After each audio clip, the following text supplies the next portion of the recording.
Hello friends, చాలామంది అడుగుతూ ఉంటారు మస్కట్లో బోర్ కొట్టదా అందరు వెళ్ళిన తర్వాత ఏం చేస్తుంటారు అసలు అనేసి.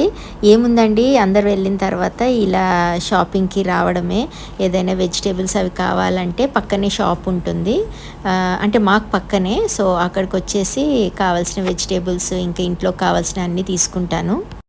నిజంగానే చాలా బోర్ కొడుతుందండి అందరూ స్కూల్కి వెళ్ళిన తర్వాత.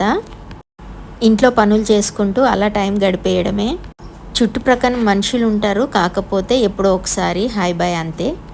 నాకైతే మార్నింగ్ లేచినప్పటి నుంచి ఇంట్లో పనులే కరెక్ట్గా ఉంటాయి. సో టైం ఎలా గడిచిపోతుందో కూడా తెలీదు. కొన్నిసార్లు మాత్రం ఎవరైనా ఉంటే బాగుండు మాట్లాడాలనిపిస్తుంది, ఇంకా తప్పదు కదా. ఇక్కడ గల్ఫ్ దేశాలలో అంతే. ప్రతి ఒక్కరు, నేనే కాదు ప్రతి ఒక్క లేడీస్ కూడా ఇలాగే ఇంట్లో పనులు చేసుకుంటూ బిజీగా ఉంటారు. ఇంకా ఇండియాకి ఫోన్ చేసి గాసిప్స్ మాట్లాడుకోవడమే పెద్ద పని. Thank you so much for watching.